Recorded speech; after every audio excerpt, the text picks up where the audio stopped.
Shame, shame, shame, shame, shame. YouTube made a mistake. So, for everyone who likes to pay attention to the drama that surrounds YouTube and all the demonetization stuff, they have finally been caught red-handed in the act. Nerd Crew recently put out a video, I think it was on September 29th, detailed a bunch of experiments and things that they've been doing to show how YouTube discriminates greatly against certain creators.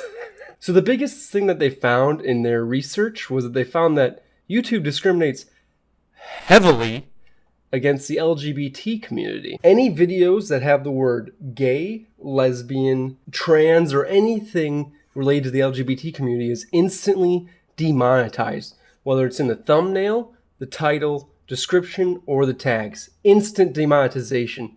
And in Nerd Crew's video, which I'll link down below, by the way, and it'll be in a note card up to my top right over here, is that they found just a ton of words that also go along the same line.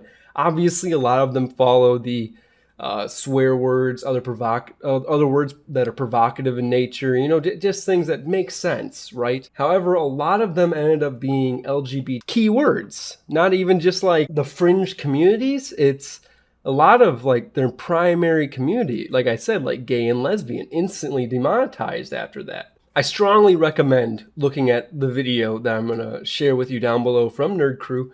It really goes way more in depth about it without being too long-winded. It's about 39 minutes, I believe. But the best part about this all is that YouTube is finally going to get hit by it. Yes! Yes! Yes! And by get hit by it, I mean they're getting sued. So I believe this is two different parties that are suing them. One is the LGBT creators, so a bunch of creators on the site that are banding together to get after YouTube. And the second one is this like union that was formed in, I believe they were formed in Britain, and basically YouTube's breaking the laws. Because YouTube is obviously an international site, they had to follow laws from several different countries to be okay. I mean, because they're based out of the United States, I believe they have a little more leeway with that. They can follow more US laws, but I think that they still can come under scrutiny from other regions of the world. And if anyone knows if I'm wrong or correct on that, please tell me below, because I don't know international law that well. But basically the laws that they're breaking in Britain is that any business or corporation in Britain has to be completely transparent with what they're doing. Like, why are they taking away money from you is a big one. Because of all the demonetization stuff that goes along with YouTube, Great Britain's like, you can't just take away someone's money without telling them why. Because that's how it often happens, is that you'll just wake up and then your video will be demonetized and you have no money from the video. And you just go, that sucks, because they don't tell you, they don't email you, you don't get a notification on YouTube, you get no warning of any kind. YouTube and Google have both said they don't participate in transparency because they're worried about these fake actors or something like that. Sorry, bad actors. So that's why they're worried about it. They're worried that people are going to abuse the system to get around certain blockades or other restrictions, which is understandable to an extent, but the problem is, even if you aren't transparent, there's still bad actors all over the website. You remember that pedophilia scandal that happened a long time ago? It's still happening as well.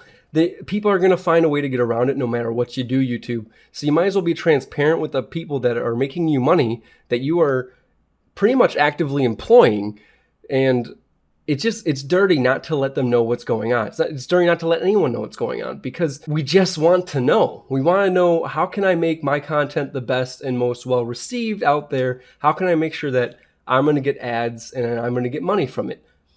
Obviously, I'm not speaking about myself because I don't, but for these other larger creators whose lives may very well depend on YouTube. So it is just really important to be transparent. And I think everyone's going to really appreciate if you just be transparent. That's all we want. It's all anybody on the platform wants. We want to stop being confused. We want to stop being in the dark with what you're doing. It doesn't hurt anybody for you to tell us what you're doing. Maybe you're going to get a few more bad eggs here and there, but at the same time, that's what your self-reporting system is for. You have created that reporting system.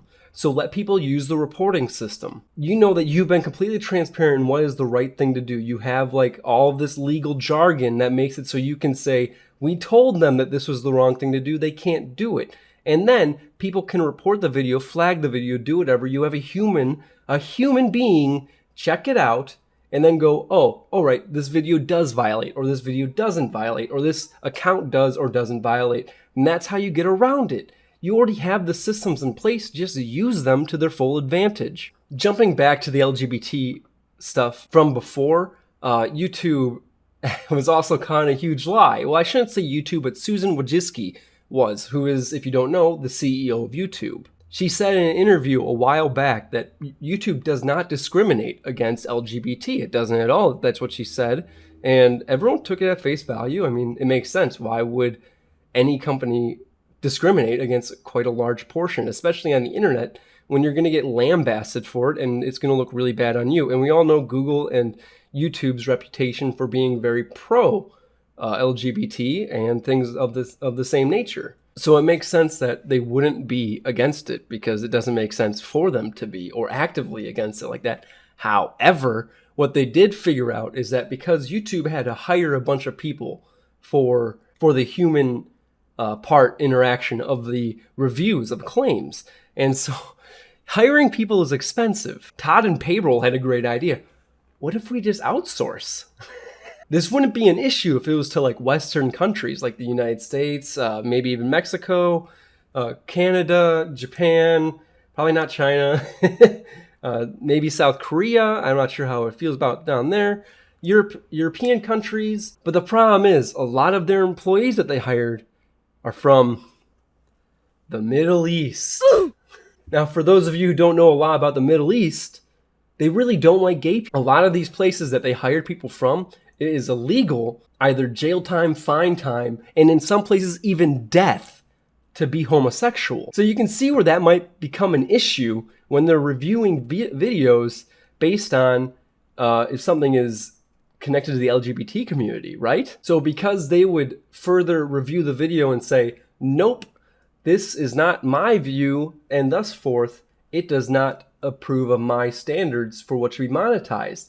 The learning algorithm then learns, oh, okay, I'm seeing 15,000 videos here that were all demonetized, and the one correlating subject they have is something to do with homosexuality. So the deep learning algorithm, or whatever that YouTube has, learns gay means demonetized. Anything gay. So because let's say they have 15,000 videos for the word gay, they have 15,000 videos for the word lesbian, they have 15,000 words for the blah, blah, blah, blah, all the rest of the words, right? And then boom, automatically demonetized. And then when someone goes, no, this shouldn't be demonetized, I want to get this reviewed, they click review. And then who does that go to? Oh, Samar over in Afghanistan. And Samar over in Afghanistan goes, no, it's gay. Demonetized. Your review is denied. You do not get monetization on this. I do not want to see YouTube fail. I want to see YouTube do well. A lot of people require the platform to make their livelihoods. So I don't want to see them fail completely. What I want to see them do is get better. It's why a lot of people criticize YouTube so heavily for their practices. It's just because we want to see them get better and to do things that we know they can do. It's just for some reason they try this smoke and mirrors trick where, yeah, it's effective. We can't see what you're doing, but at the same time, it really hurts. It hurts a lot of people that you don't want to hurt. So yeah, I'm excited to see that YouTube is getting slammed because it's kind of something I've always wanted to see. I've wanted to see them finally, hopefully have that wake-up call like, oh, we have to do something different, right? I've always wanted them to have that wake-up call. I don't want them to fail, though. I want them to stay around. I just want them to be better. Let YouTube become a Wild West of sorts. Let videos kind of reign wild, and then allow the systems you have in place to do what they need to do, and also fix what you need to fix, right? So all your LGBT stuff, easy fix. Get rid of all those employees, pretty much, that you hired from the countries that you did. And start up again, only hiring in the Western countries, the modernized countries, however you want to say it, the countries that are built up, and we realize that LGBTism isn't a bad thing. Let Let reporting and flagging become effective, but not to the point where it instantly takes down a video or instantly demonetizes a video. Let it become to the point where it instantly goes to some reviewer who then looks at it and goes no or yes, depending on the content. Even change up the way that reporting or flagging works. Make it so that you have 3,000 employees who only deal with this kind of flagging or reporting, 3,000 that deal with this, 3,000 that deal with this, and then look forward to see who's getting the most action, divert some attention to that section, and then let the other sections get smaller, and then you're going to have to play with it a little bit. It's not going to be a perfect system at first, and no one's expecting it to be, but we're willing to work with you. If you're willing to try to improve and do things that we can see actually make a difference, then yeah, we're willing to work with you. But at the current state, with where it's been, no one wants to work with you because you've been terrible to everyone in the community. I've kept up with the YouTube drama for a long time. It's obviously never affected me because I'm not employed by YouTube. I don't concern my living on YouTube. I don't make any money off of YouTube. But I've always found it fascinating to see how these people are affected and how negligent YouTube is in their actions towards making things better. It's honestly flabbergasting. You would think that a corporation such as YouTube would want to make things the best as possible, since they are the monolith of a video sharing platform on the website, but they just constantly fuck people in the asses with it. We haven't gotten a response from YouTube yet, but I'm excited to see what they're going to say. If they're going to say anything, we'll see if they do a silent trick. Maybe if we just stay quiet, everyone's going to forget about it. No one's going to forget about YouTube. It's going to be on your heels forever until you do something about it. This could be your redemption arc. I mean, you just reversed a decision you made, which is the first time in your history that you've reversed a decision. So, keep it going. You can change for the better. We saw it with the verification stuff. You changed for the better. You went the way people wanted you to go. So just keep on that path. That's all I really had to say on the subject. I kind of wanted to make this video because it's a popular subject right now. Everyone's kind of covering it. I thought it was important when I saw the video. So I just wanted to get this out there. My next video, I'm planning to do a Borderlands 3 review, kind of get back to the video game content a little bit, and hopefully that'll be good. It'll probably be out next week because this video kind of took over. I was going to do it today and then edit it for the next 3 days, but this one I'm going to be able to quickly edit and get out to you guys.